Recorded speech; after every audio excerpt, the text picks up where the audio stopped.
who are you and what are you? You're asking me the most difficult question. You see, I have a problem here. The problem, it's not really a problem. That question never arises in me, but many people ask that question, who are you? And I tell them that's a wrong question. You see, I think grammatically speaking too, but it should be, what are you, or something like that. But in India for centuries they have been asking this question, who are you? And the assumption is that there is a something there other than you know who you are or whatever you are. But I have a problem there, you see, in the sense that it is very difficult for me to create an image of myself and tell myself this is me.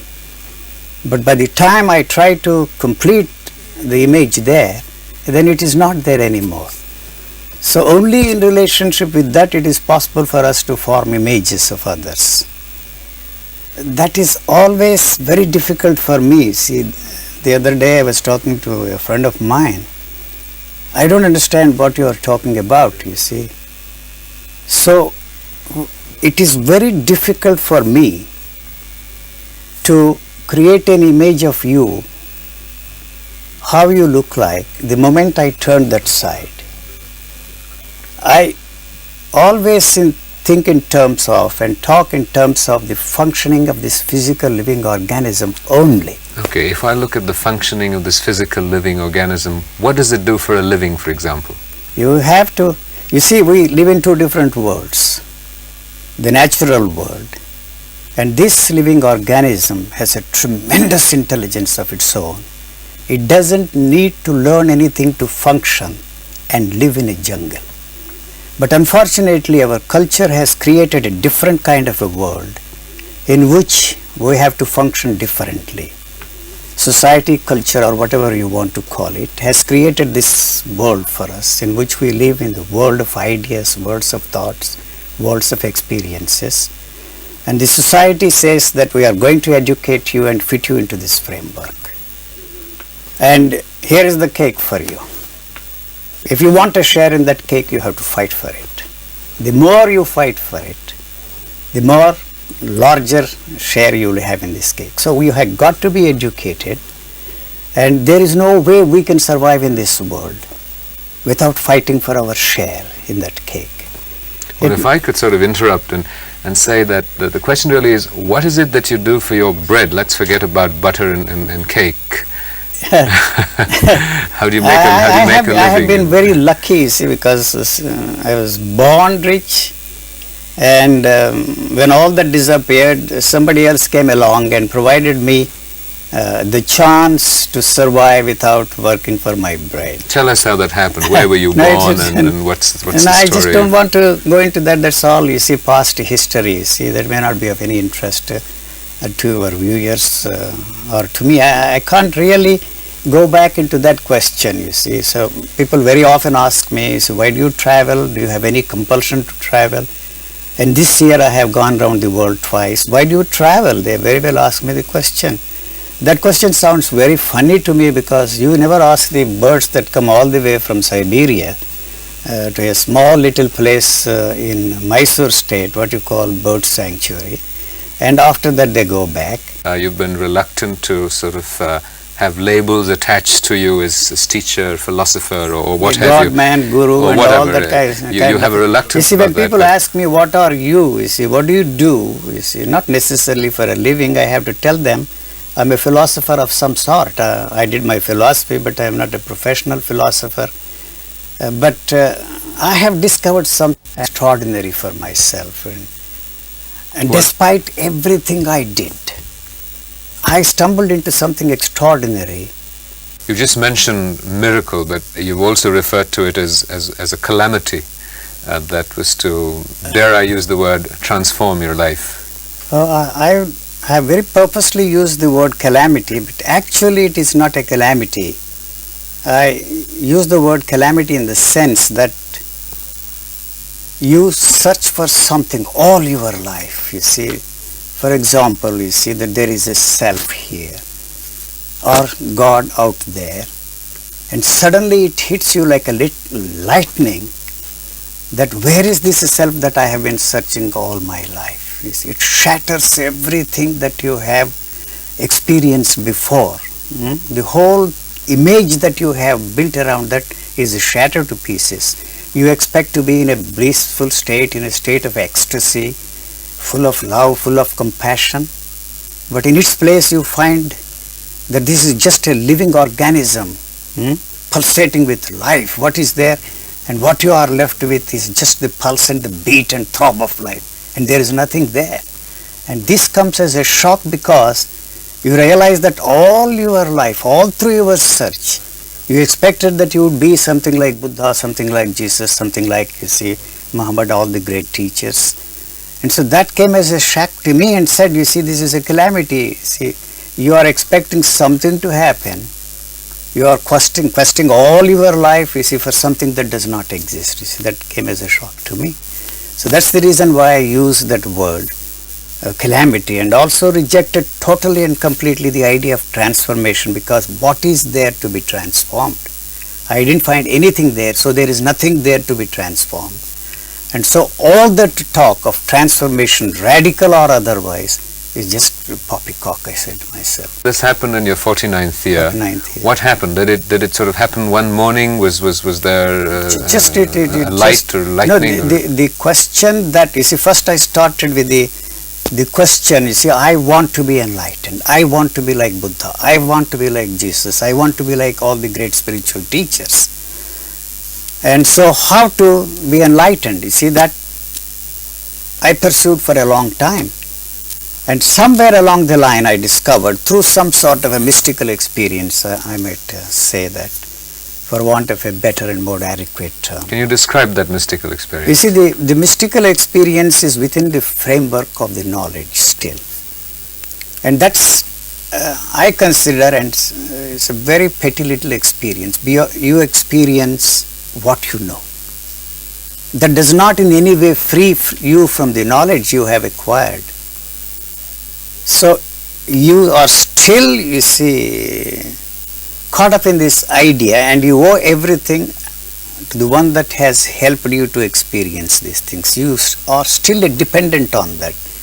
You have not actually freed yourself from that. That's why I call it mystical experience. That itself is an extraordinary thing, because it awakens some sort of an intelligence there in you. And from then on, you look at everything differently. You experience the same old things in a different way and try to share that experience with somebody else. Or you interpret the text, you see, in a different way, in a more meaningful and more expressive way. But I said to myself, this has nothing to do with what I have been interested in. This is a petty little experience. And then when you still continue and try to go beyond, you have no way of going beyond that mystical experience, because that has a stranglehold on you, exactly where the other experiences had a stranglehold on you. There is no way you can get out of that trap, because that becomes more important to you, because it is your own experience. What you consider to be the experience of others has become your own experience, and that, you see, throttles and chokes you all the time. And the struggles to get out of it is more difficult than what it was before. So at that time I could have established a tremendous worldwide organization and invited the whole world and shouted from the tops of the world, here is something which I have discovered for myself. Come ye and listen to me. And that is also the thing that is responsible for the idea of changing the world. When once you are freed from the demand to bring about a change in you, the demand to change the world around you also comes to an end. The question really is that, what is it that you experience? You've told us the consequences of that experience. There's this moment of, I know you're averse to the word enlightenment, but this moment of realization, of self-awareness, if I can call it, or whatever phrase. I don't want to get stuck in the context of the vocabulary of it. All right. But what was the moment? You see, the moment that I realized that I am in the state of Buddha, I am in the state of Jesus, I am in the state of all those teachers, I was emulating them as an example, wanting to be like them, gave me this idea, you have not freed yourself from the knowledge that is passed on to you, what enlightenment is, and who is an enlightened man and what his behavior patterns are like, I said to myself, this cannot be the thing. The knowledge that I have of this enlightenment is still there. This cannot be the enlightenment. There must be something other than this. You see, although I said to myself, I am in the same state as Buddha, Mahavir and all the other great teachers. So suddenly somehow, you see, the question whirling through me as it were suddenly disappeared and left me with this, what I don't know, what I am left with. So I don't know how it happened, why it happened, when it happened, and has anything happened. I really don't know. Do you believe in the uniqueness of this experience? I don't go around the world shouting that this is something unique, this is something extraordinary, this is something which nobody else has experienced before. You see, what I am left with is the feeling that I am just an ordinary man. So I don't go around, you see, telling that I am an ordinary man. But the demand to change anything, to become something extraordinary other than what you are there, somehow disappeared. The very demand to be free from anything isn't there anymore. How it happened, I really don't know. So there is no way I can share this with somebody and help somebody to stumble into this kind of a thing. Is there any significance, any function, any purpose for you in keeping your body going? No, I not at all. You see, the same question many people ask me. You see, it does not know that it is alive. It doesn't need and demand anything. Why do you feed this body? Because the body needs some energy to move around. You see, you don't expect me to do the toileting here. You see, for purposes of cleanliness, for purposes of neatness, for purposes of whatever word you want to use, this needs some energy, and that is all that is necessary for this body. Otherwise, the life energy that is there is something extraordinary, and it expresses itself in its own way. But would it matter if the body ceased to exist? It does not know that it is alive, and when it is dead, it does not know that it is dead. I was saying the other day, the nature is interested in the human bodies only as atoms that can be used somewhere else to maintain the balance or the level of energy in this universe. What is it then that motivates you to keep on living? I have no choice. You see, I did not come into this world of my own choice, and I have no reason, you see, to quit this world. When the time comes, when the body wears down, and when the nature needs these atoms somewhere else, then what we call death takes place. Death is nothing but for this body and in nature. Reshuffling of, you see, the atoms, and when they are needed, the body goes. It wears itself out. It may be possible for me to keep this body going through genetic engineering or some other things that we have at our disposal to keep this body going longer and longer. But what for? You've acknowledged human suffering. You've also said that what happened to you was a spontaneous event. You cannot transmit the techniques of that being possible for other people. What is it that an individual can do, or is there a process of inevitability to an individual's suffering? Where does the catalyst for his own? I don't think individually there isn't a thing. I don't like to use the word damn, that cursed word, at all. You see, collectively means war. You see. Well, at the individual level, what is it that a viewer, me, well, you've already managed it. What is it that we can do? I have not managed it through any volition of mine, through any effort of mine, through will of mine. Let me use this riding a tiger proverb or simile, Chinese proverb, I suppose.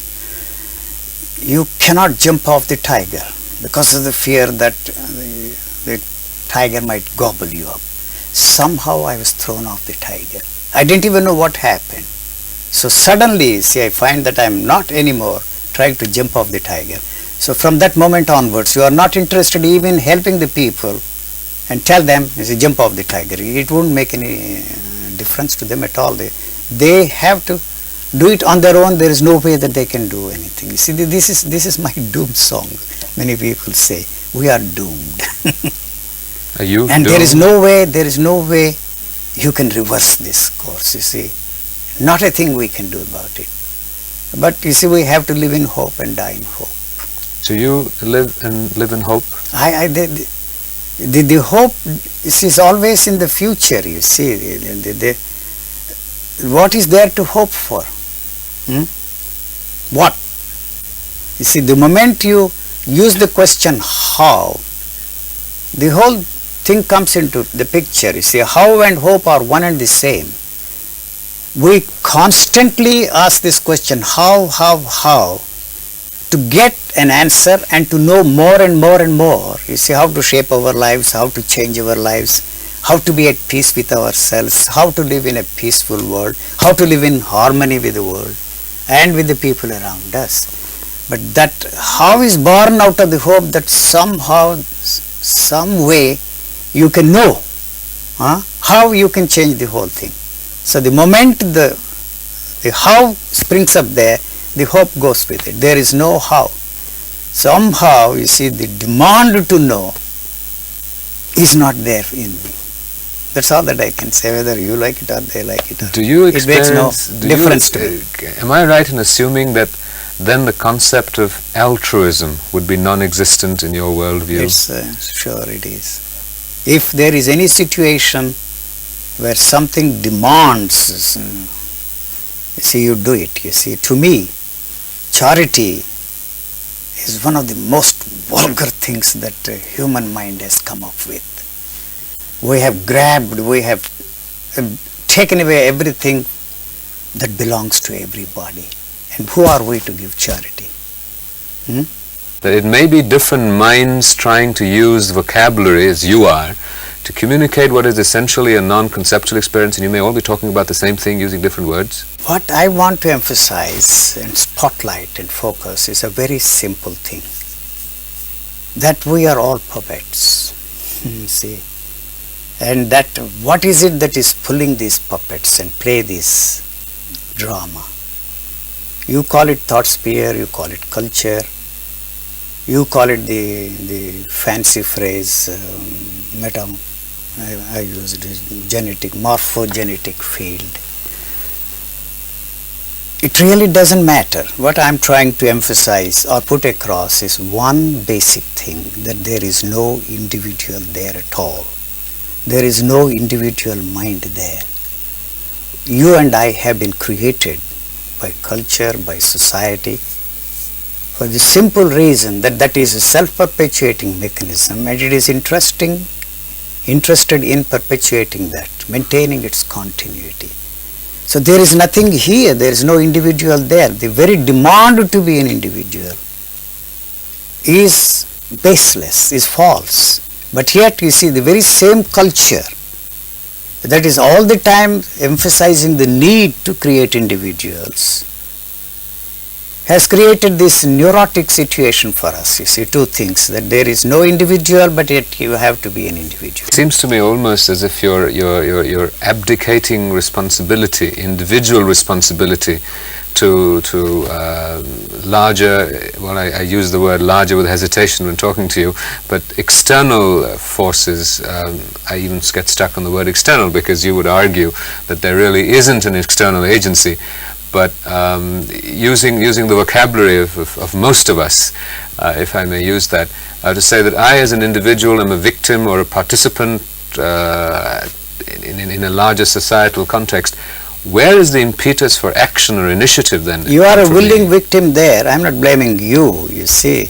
Then when the situation is different, then the question of victim does not at all arise. Do I have a choice? You have no choice. You have no choice. Do I then? You are part of it, you see.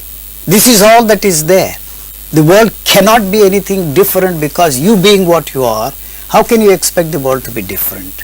We are all the time preparing for war, and how can you envisage the possibility of a peace on this planet?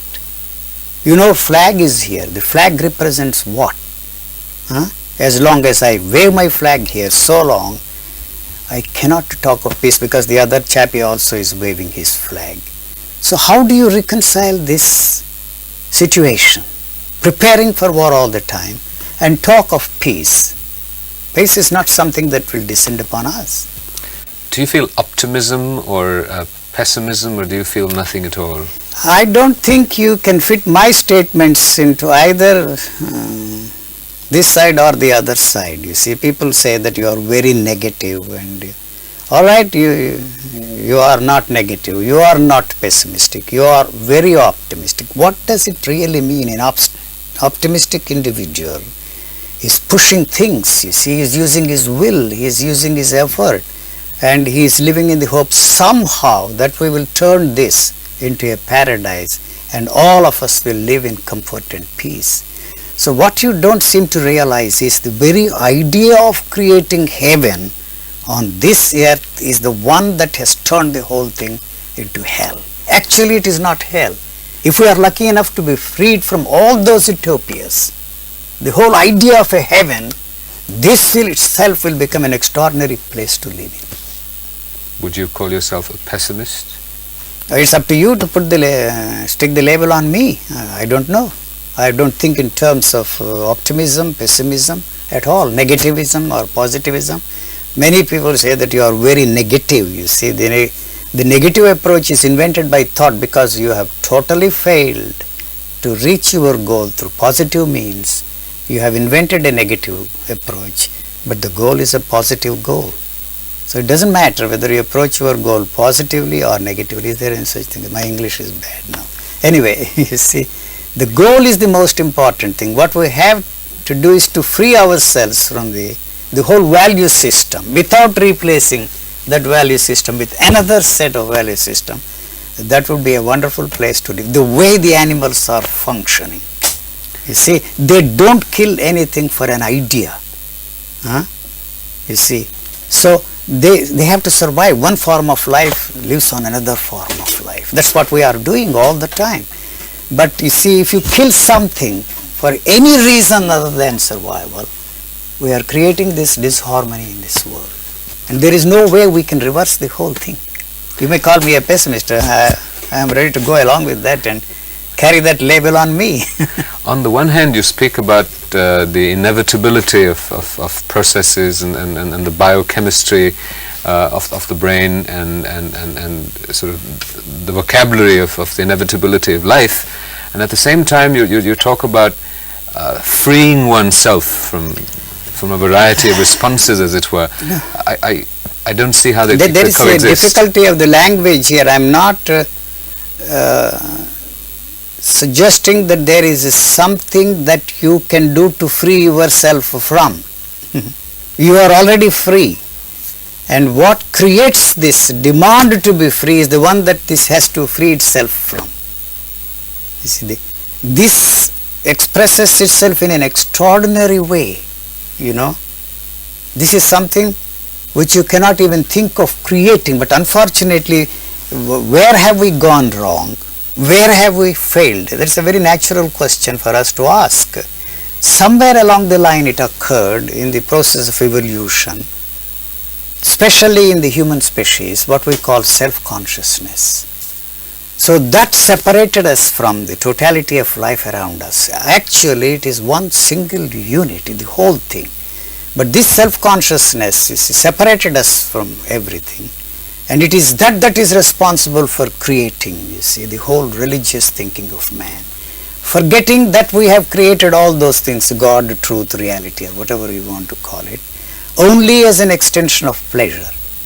So whether religion has turned us into cowards, or our cowardice is responsible for creating religious thinking of man, is anybody's guess. You see, I am not against religion at all. You see, all the other systems the human mind has invented are nothing but the warty outgrowths of religion, even communism.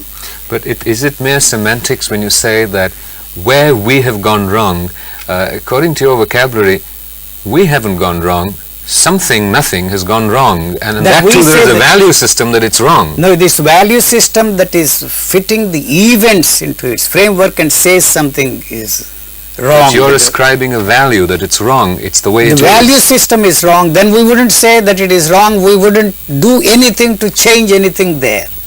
This is a perfect piece of creation, and our value system makes us believe that something is wrong with it, you see. So we superimpose on that all our ideations and meditations and destroy what is something extraordinary that is already there.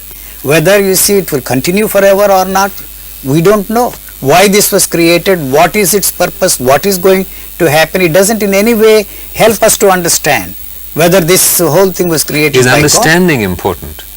There is not, you see, we give so much tremendous importance to understand things, to know things.